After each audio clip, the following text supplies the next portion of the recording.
Oi, oi, bora para mais uma aulinha de literatura? Hoje a gente vai falar sobre a Mary Shelley, que é uma autora de 1797, londrina, e que escreveu nada mais, nada menos do que o Frankenstein, quando ainda era uma jovenzinha, o que deixou todo mundo muito curioso.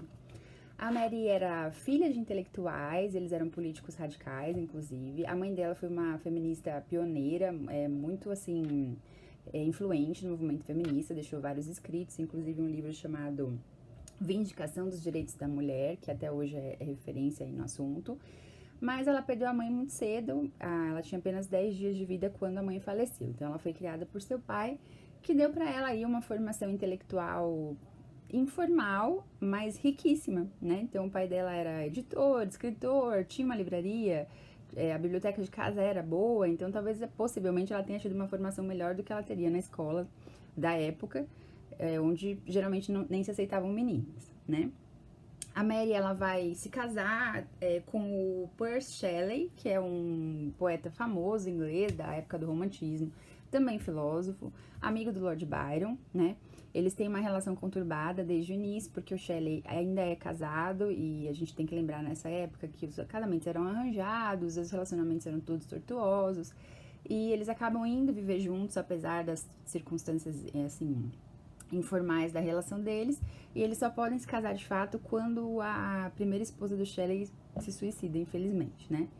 O casamento deles tem uma série de tragédias, eles perdem 3 filhos, dos 4 filhos que eles tiveram, só um sobrevive, e o Shelley morre afogado cedo, né? Ainda assim, a gente não pode negar que existe toda uma influência do pensamento dele, da obra dele, no trabalho dela. Isso é muito normal quando intelectuais são próximos, ou convivem, ou se casam, um influencia, assim, a obra do outro naturalmente. E a Shelley, ela é muito conhecida pelo Frankenstein, mas hoje em dia a gente tem uma série de obras dela que são muito bem vistas pela crítica. Ela tem contos que são, assim, estudados como referências do gótico. Ela tem um livro chamado O Último Homem, acho que é O Último Homem mesmo, de 1926, que nada mais, nada menos é uma fantasia apocalíptica que tenta projetar o mundo do século XXI despovoado por causa de uma pandemia, de uma praga. E eu confesso que a hora que eu li isso me deu um friozinho na barriga. A gente sabe que tem muitos autores, como o próprio Júlio Verne, o A.G. Wells, que a gente já conversou, que tinham uma pegada meio profética nas suas obras, né? Mas a dela foi, assim, meio certeira, que intuição, né? Bom, a gente ainda não tá tão despovoado, espero que nem fiquemos por conta do Covid. Mas qualquer semelhança não parece mera coincidência. Bom, ela tem também uma outra novela chamada Matilda, que demorou 40 anos para ela autorizar a publicação, porque trata de uma história de incesto entre um pai e uma filha. E embora eu não tenha encontrado nada que possa fazer menção de qualquer relação estranha entre ela e o pai dela, eu creio que ela demorou para publicar até pelas questões da época. Já era difícil para uma mulher publicar, quem gerava um assunto tão periculoso, né? Tão assim, cabeludo. O que mais a gente pode falar sobre ela antes de falar do Frankenstein? Bom, no Frankenstein, gente, ela acaba criando mais do que um romance. Ela cria um arquétipo do monstro, que a psicanálise, inclusive, explora bastante e que, assim, transcende a própria intenção da narrativa. Porque a gente vai ver essa história em N releituras cinematográficas, de teatro, de desenho, de animação, HQ, camiseta, de todo quanto é jeito. O Frankenstein já foi revisto, refalado, reeditado, relido e reproduzido, enfim.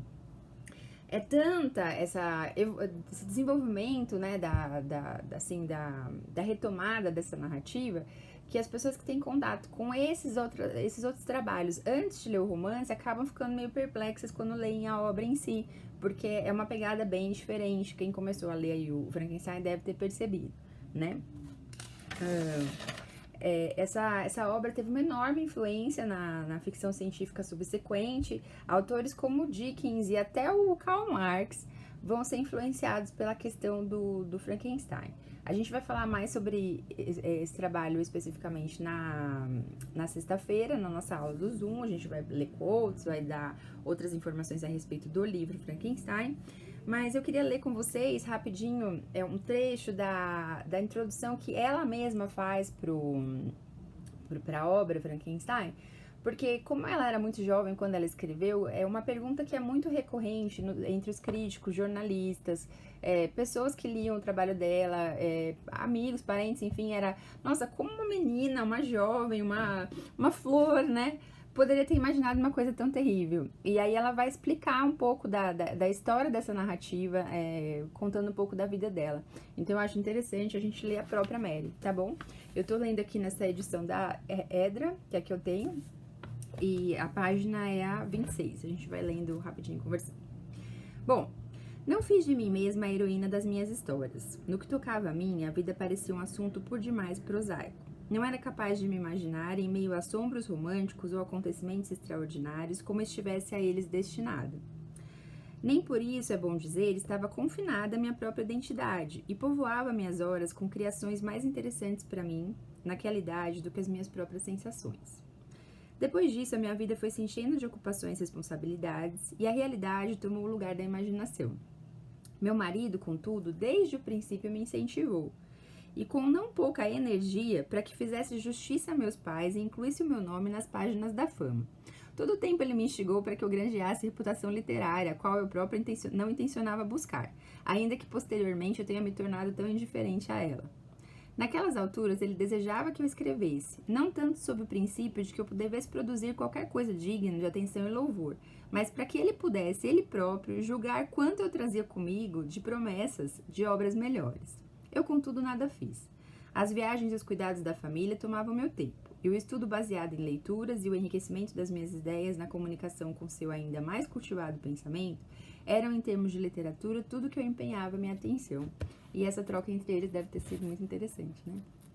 No verão de 1816, visitamos a Suíça, e ali permanecemos à vizinhança de Lord Byron. De início, passávamos agradáveis horas no lago ou caminhando às suas margens, e Lord Byron, que então escrevia o terceiro canto de Childe Harold, era o único entre nós que colocava seus pensamentos no papel. Esses pensamentos, investidos de toda a luz e harmonia da poesia, tal como chegavam todos os dias até nós, pareciam estampados da divindade das glórias do céu e da terra, de cujas influências partilhávamos com ele. Aquele, no entanto, provou-se um verão úmido, aborrecido, e a chuva incessante nos confinou em casa por dias a fio. Alguns volumes de histórias de fantasmas, traduzidos do alemão para o francês, caíram em nossas mãos. Havia a história do amante inconstante, que quando pensou abraçar-se à noiva a quem prometera seu amor, viu nos braços do pálido fantasma daquela a quem abandonara. Havia o conto do patriarca pecador de sua raça, cujo destino desgraçado era dar o beijo da morte em todos os jovens filhos da sua casa amaldiçoada, tão logo atingissem a idade da promessa. Suas formas gigantes e sombrias, vestidas como fantasma em Hamlet, de armadura completa, porém com o visor erguido, foram vistas à meia-noite avançando lentamente pela alameda iluminada tão somente pelos raios intermitentes da lua. E aqui a gente tem cenários góticos de monte para imaginar, né? Os contornos se perdiam à sombra dos muros do castelo, mas logo um portão se escancarava, passos se escutavam, a porta de um aposento se abria, e ele seguia rumo ao leito dos jovens em flor, rastejando seu sono justo. A dor eterna cobria seu rosto quando, curvando-se, beijava a testa dos meninos que, daquela hora em diante, secavam como as flores arrancadas dos seus talos. Eu não escutei essas histórias desde então, mas seus incidentes são tão frescos em minha memória como se estivesse lido ontem. Cada um de nós escreverá um conto de fantasma, propôs Lord Byron, e com sua proposta sentimos. Éramos em 4. Ela vai contar sobre cada um o que fez e tal. Mas ela começou a se ocupar de pensar uma história que rivalizasse com aquelas que nos levaram até a proposta. Uma que pudesse falar aos misteriosos medos da nossa natureza e despertasse o arrepiante terror. Terror tal que fizesse o leitor temer, olhar ao redor, gelar o sangue e acelerar os batimentos do coração. Não fosse assim, a minha história de fantasma seria indigna do nome. Pensei e ponderei. Em vão. Não vinha nenhuma ideia na cabeça dela, tá? Aí ela escreve um parágrafo que eu até grifei, porque eu achei muito legal, sobre a questão da criação literária, da invenção. Ela diz: a invenção, é bom que humildemente se diga, não consiste em criar a partir do nada, mas a partir do caos. Em primeiro lugar, os materiais precisam estar à mão. Podemos dar forma a substâncias obscuras e informes, não trazer à luz a substância em si.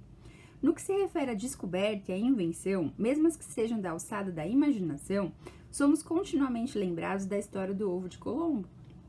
A invenção consiste na capacidade de avaliar as possibilidades de um assunto e no poder de moldar e arranjar as ideias por ele sugeridas. E ela é perfeita nessa colocação, tá? Aí ela vai falar que eles continuaram conversando, que ela teve uma experiência de estudar e ler algumas coisas sobre galvanismo, eles também leram juntos algumas coisas sobre o Darwin, e ela ficou com todas essas coisas na cabeça. E aí, por fim, ela foi deitar, né? Quando coloquei minha cabeça no travesseiro, eu não dormi. Tampouco poderia dizer que pensava. A minha imaginação me possuiu e me guiou sem qualquer permissão. Me presenteou com as sucessivas imagens que surgiam na minha mente com uma vivacidade que ia muito além das costumeiras fronteiras dos meus devaneios. Vi com os olhos fechados, mas a visão mental aguda. Vi o estudante pálido de artes profanas ajoelhando-se diante da coisa que havia produzido. Vi a silhueta medonha de um homem deitado, que então, com o trabalho de alguma máquina poderosa, apresentava sinais de vida e se agitava em movimentos nervosos, apenas parcialmente vivos. Isso deve ser aterrorizante, pois supremamente aterrorizante deve ser o efeito de qualquer tentativa humana de caçoar do estupendo mecanismo do Criador do mundo. A realização bem-sucedida poderia aterrorizar o artista. Assolado pelo horror, ele poderia fugir a seu odioso trabalho. Ele também poderia esperar que, entregue à própria sorte, a menor fagulha de vida por ele concedida desapareceria. Que essa coisa animada, que fosse com um impulso tão imperfeito, acabaria por retornar ao estado da matéria morta. E então ele descansaria na certeza de que o silêncio da cova extinguiria para sempre a existência transitória do terrível cadáver que havia pensado ser o berço da vida. Ele dorme. É acordado, porém, abre os olhos e depara-se com a coisa à beira da cama, abrindo as cortinas, observando com olhos úmidos, amarelos e curiosos. Abri os meus aterrorizada. A ideia tomou conta da minha mente de tal forma que um calafrio percorreu o meu corpo.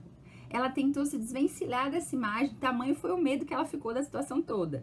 Só que aí, rápida como a luz e tão feliz quanto ela, foi a ideia que surgiu em minha mente. Eu a encontrei. O que me assusta, assustará os outros. E aí ela vai e escreve Frankenstein do jeito que ela escreveu. E agora, aí ela tá se dirigindo ao trabalho dela, né? Mais uma vez, eu peço à minha criatura hedionda que siga seu caminho e prospere. Tenho afeição por ela, pois nasceu em dias felizes, quando a morte e a dor eram apenas palavras que não conheciam senão eco em meu coração. Suas muitas páginas falam de caminhadas, passeios e conversas de um tempo em que não era só, e meu companheiro era alguém que neste mundo nunca mais hei de encontrar. Mas isso vale para mim, meus leitores nada têm a ver com essas associações. E aí ela escreve mais algumas coisas e encerra essa introdução. Então, assim, a Mary Shelley escreve uma coisa horrenda no período mais feliz da vida dela. Para vocês verem que a gente não tem muito controle sobre aquilo que a gente cria. Mas se a gente tem a coragem de dar voz àquilo que a nossa mente está produzindo, a gente pode, de repente, acabar com uma obra de arte nas mãos, não é? A gente se vê na sexta. Um beijão. Se alguém mais estiver interessado na Mary Shelley, tem um filme no Netflix que conta a vida dela e é com aquela linda da Ellie Fanning, tá bom? Um beijão. Até a próxima aula.